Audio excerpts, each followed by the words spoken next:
Going on, everyone? It's your boy Ben and JB from JBM Sports Media coming at you guys with a little bit of a breakdown on what's going on in MLB free agency right now, specifically with two important players in this free agency market. And yes, we are going to be talking about Tetsuya Imai and Okamoto. I think this is going to be an interesting video because if we see the reports that are coming out, these guys have within the next 7 days to sign. Imai on Friday and Okamoto on Sunday, I believe.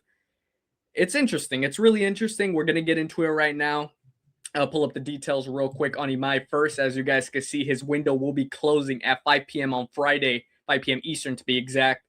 And this is a guy obviously highly touted out of Japan that going into the last few weeks, we've heard a lot of names. Obviously, the Yankees, the Cubs, potentially even the Giants involved in Imai. JV, really quick, what do you think? Because there's now reports coming out of nowhere saying that his market is just not materializing right now. What do you think about that? And it's kind of crazy to me because you'd have thought like that Yamamoto last year would have opened up the floodgates for the Japanese market as a whole and for the pitching market as well, because it showed that major league teams, were ready to invest in not just the offensive side, but now the pitching as well. The starting pitching has been a lot more prevalent in the last couple of seasons. But for a guy like Imai, to me, if you look at his last 5 or 6 years, I think his highest ERA was 3.24, and everything under that has been under 3. So he's been so solid. So what is it? Is it the long-term years that they don't want to invest? Is it maybe the AAV that teams don't want to pay out for these Japanese starters? I'm not really too sure. I know there's difference weight in the ball. They pitch every 7 days compared to 5. So maybe that factors into it as well. How they're going to handle the American market. Do big teams, bigger markets say, we don't know how they're going to handle a big market, we'll shy away?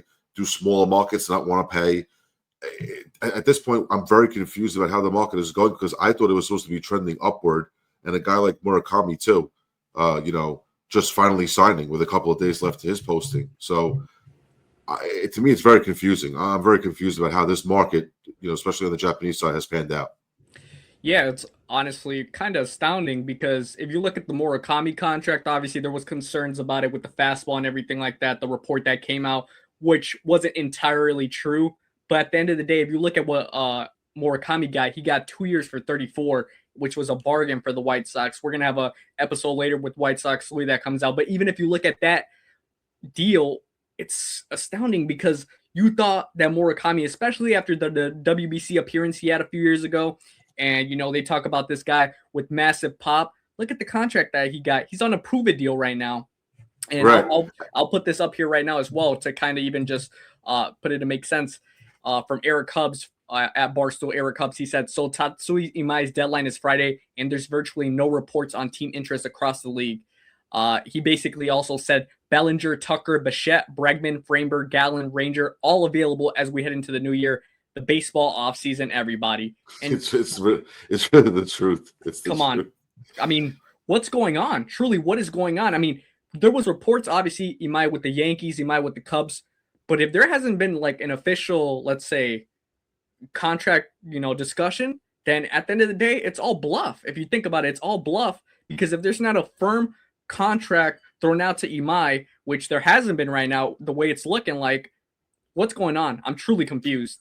And to me, starting pitching, you can't get enough of it, right? So, I mean, a guy with his numbers, he went 10-5 with a 1.92, throws a very hard fastball, I think, with movement, and I think he's up to 98, 99 on his fastball. I heard he's got a very good slider. It's just shocking to me. And these scouts, they go down there. They fly to Japan. They watch some of his starts. They come back with full reports, and everything seems to be on the up and up. And then when it comes to putting pen to paper and drawing out a contract, both sides seem to freeze. I don't know if it's the player side or the organization side. It's very quiet, bro. It hasn't been. There's no real lane of where this is heading. Is it the teams that are shying away, or is it the players? And to me, I'm going to say it's the organizations. I don't think they want to give these guys a fair shake, to be honest with you. I think you're right in the sense that there is a little bit of hesitancy.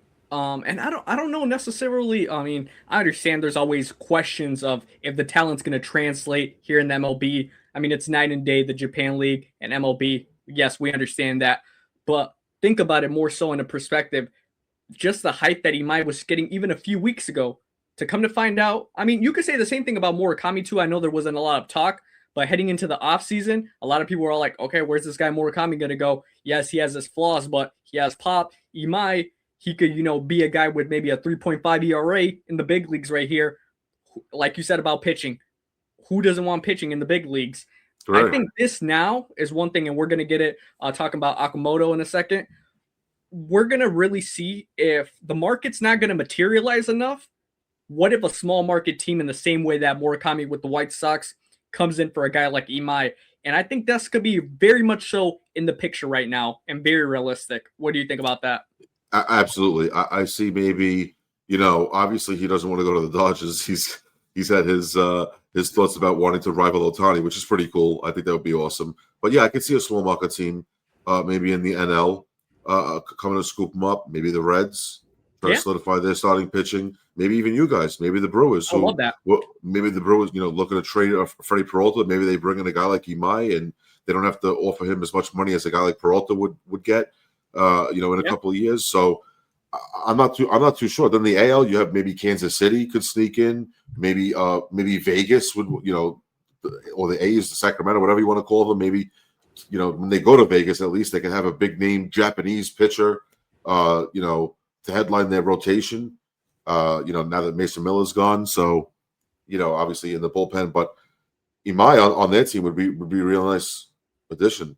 yeah, Um, there's yeah. there's a lot of teams he could go to, a lot of small market teams. And honestly, I agree with you. I think that's where he probably wound up going. Is a small market club. The Cubs, I know they're a bigger market, but the Cubs are definitely a shot. Uh, I know one team I was for sure thinking about, obviously, because the rumors were connecting them, was the Yankees. And I think, looking at Imai and everything like that, obviously the Yankees and all the pitchers they have currently under contract, Rodon, Cole, Freed, yeah, that's something to think about. But if it's a more smaller deal, would they be more possibly interested in bringing a guy like Imai than a long-term contract? That's also a thing you could kind of think about for the Yankees. Same thing for the Cubs, like you said, but I think that would, I mean, in my opinion, benefit the Yankees more to go after a guy like Imai if it's a shorter term deal. I agree, and he's 27, so I believe if the Yankees said, "Hey, we'll give you 3 years, we'll get you into the age 30 season, we'll see how you do those first 3 years, and then we'll sit down again at the table and try to figure something out." Right. I think that's something that could work, and I'm surprised that a guy like Murakami did get at least 3 years. I thought he would at Yeah. least get 3 years just to prove himself, but he got two. So that's where the market is right now. And we Mhm. have to be mindful. Okamoto's 30, Yep. so how long of a deal is he going to get? I can't see him getting more than what Murakami got. I So can't. I mean, look, I think if Murakami doesn't have an opt out after the first year, so he's going to stay 2 years in Chicago no matter what. right, If right, Imai doesn't, get that opt out after the first year, let's say he signs a 3 year deal, maybe opt out after the second year, that could be understandable. Teams would be more potentially open to go for a guy like that, with no experience in the big leagues, coming from Japan. A 3 year deal sounds perfectly fine. That's why right. a lot of small market teams are probably waiting. And yes, he only has a few more days left. January 2nd is his official date. I think this is going to come down to it. A team that we might not see coming sneaks in and gets a guy like Imai. Maybe the Cubs do.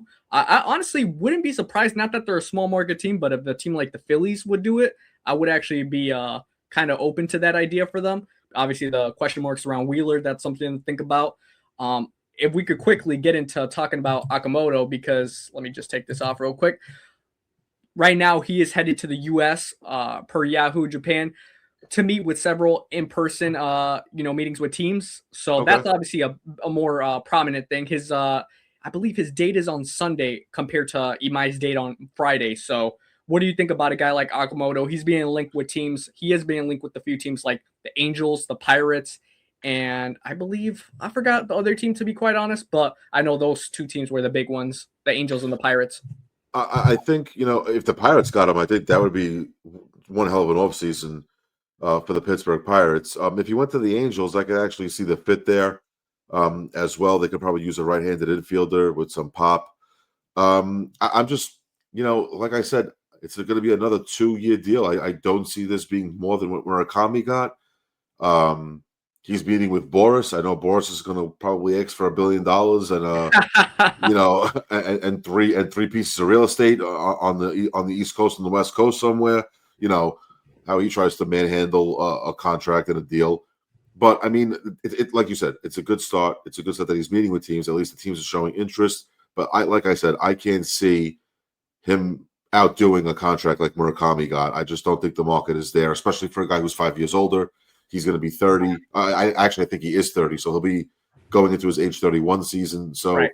I truly don't see him getting more than a 2-year deal, bro. And there's really no there's not a Murakami does have a very high ceiling. Like let's say he's a guy that could crack at least 40 home runs. That would be a major plus. But Oh, Okamoto absolutely. doesn't really have the pop like that. He has more so low floor, but also a low ceiling if you could really think about it. And I think that would be perfect for a team like Pittsburgh or even the Angels if they want to plug him at third. I don't know. I really do feel like the fact that these two guys haven't signed yet, it just shows that the interest might not be fully there for a long-term commitment with these two players. Yeah, and maybe they take a lesser deal, these Japanese players, because they want to be in the American game. Maybe they want to be in the major leagues and they say, you know what? I'll take less money, less years. I'll prove myself to show that I'm worthy of being in this league, and I'll try to make my money in the future. But a guy like Okamoto, it's now or never because, like we've seen at age 34, 35, 36 is when you start to decline. So he's only got about 4 or 5 years to really prove himself. And a guy like Murakami, like you said, the upside and the ceiling is way better. And, he's 5 years younger. So he has a lot more time where he could prove himself. So, Right. Yeah. I wanted to ask you, do you think that with the amount of free agents that are available right now, is that blocking the Japanese market?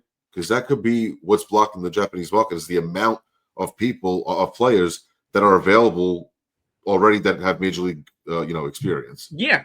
That's a phenomenal question, and it's a phenomenal even a point if you think about it, because the fact that Murakami, and we look at his contract, he had to sign. If not, his posting date was going to go over, and he probably would have had to go back to Japan. And I could only imagine for him that that's not the contract that he wanted, but he saw all the free agents that were like still on the board. So think about it like that. Perfect. That's literally pinpoint. Literally. So it's a sense that yes, it puts these guys in a situation where now they maybe have to sign to a small market team they weren't necessarily going to. I know my prediction for Imai as well as yours, I think we had the same one, was the Giants. I think that's where was our original predictions, like in our first ever MLB free agency prediction video. And for Okamoto, I forgot. I think I said the Angels. I'm not sure though. Don't quote me on it, but I think I said the Angels.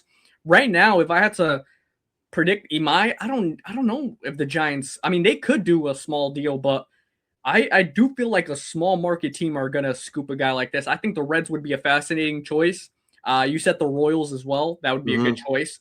I do believe at the end, the Cubs are going to get it done. I just have a feeling they're going to get it done. This is kind of exactly what they wanted to happen right here. The market didn't materialize. They don't have to give them a big deal, 2-3 year deal. I think the Cubs are going to end up with Imai.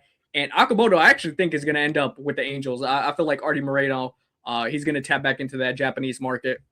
And I know I said my two potentially to the Cubs, but listen, I know you're a Brewers fan, and I know there's a little animosity towards that organization, but are they a little cheap? I think they're cheap. I don't think that. I personally, I would not be surprised if they missed out on both of these guys due to the fact that they just didn't want to pay.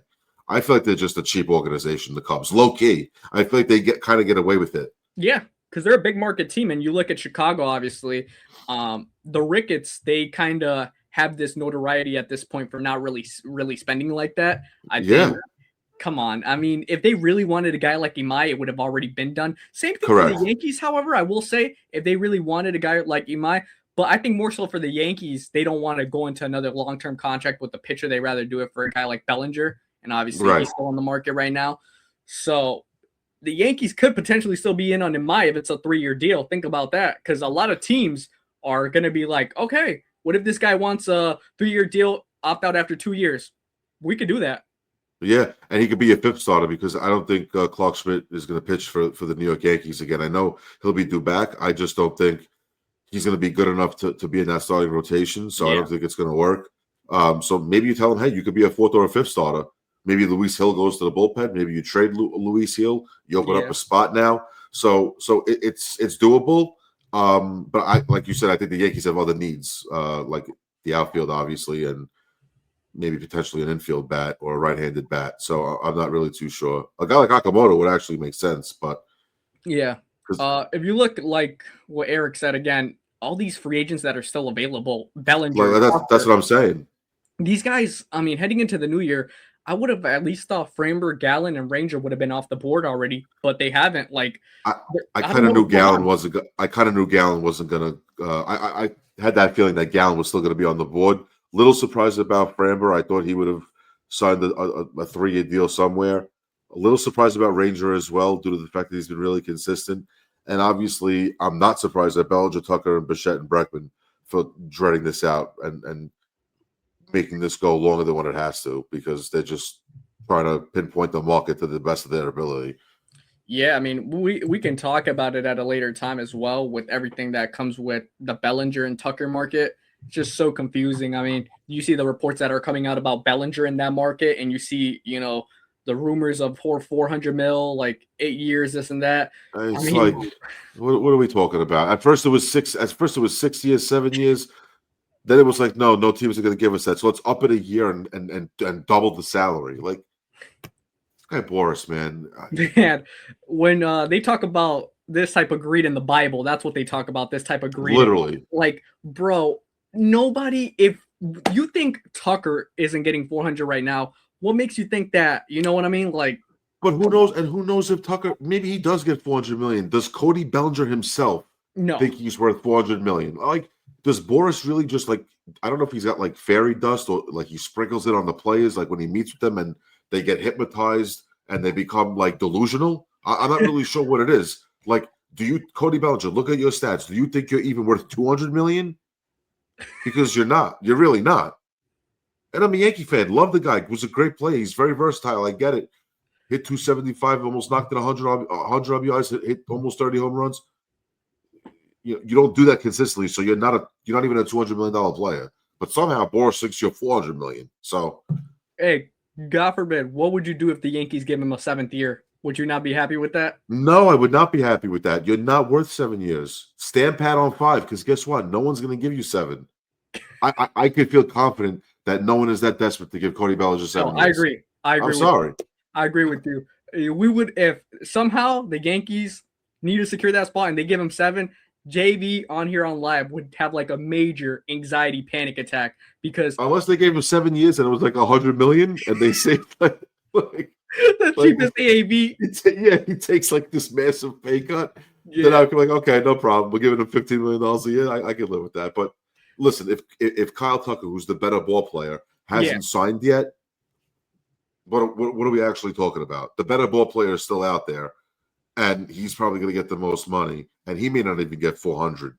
So Yeah, no, you're absolutely right.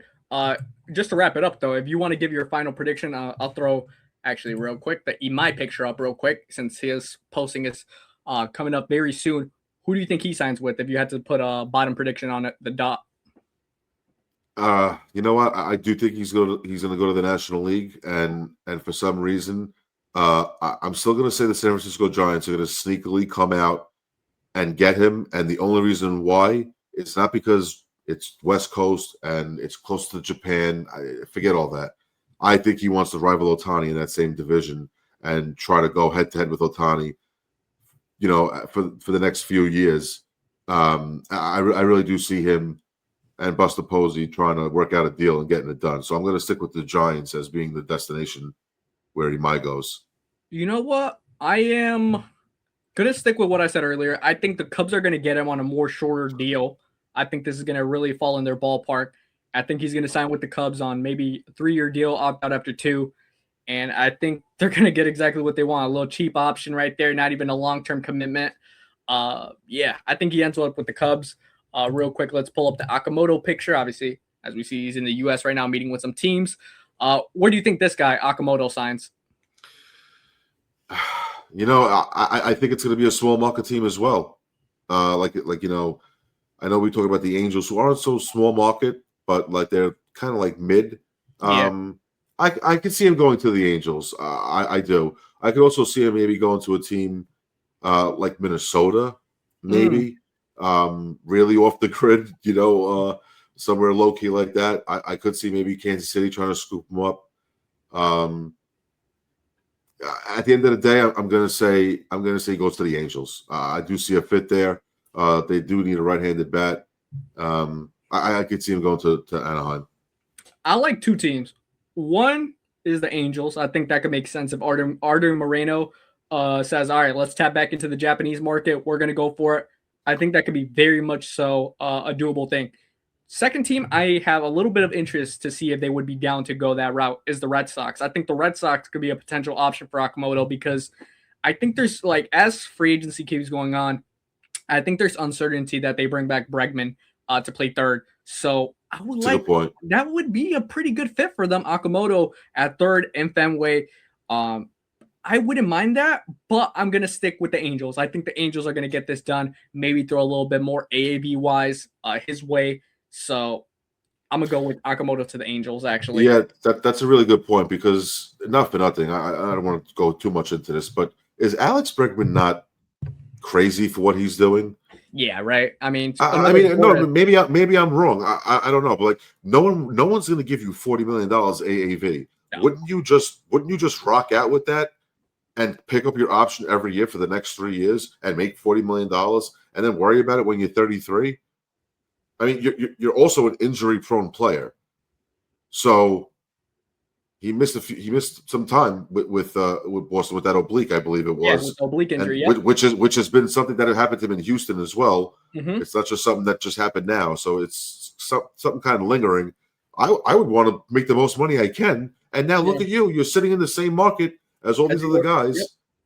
guys, and I don't think you're going to get the 6 years that you could have potentially got 2 or 3 years ago. I So agree. I don't know. That's my take on Bregman. I think he kind of dropped the ball in this one. Yeah, that's why I could see maybe the Red Sox pivot to a cheaper option like Okamoto or Right? even Yeah. like Gino Suarez. Who knows? Maybe they could tap into that. Which Gino Suarez, Fenway, that would be stellar right there.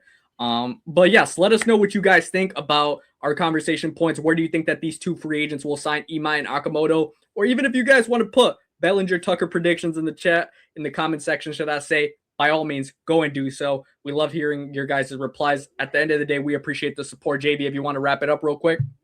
No, like I said, always a great show, brother. Always awesome linking up, and we thank everybody for watching and tuning in. I mean, there's going to be a lot more, so stay tuned, guys. Yes, as always, make sure to follow and subscribe to JBM Sports Media for daily sports content. We'll catch you guys on the next one.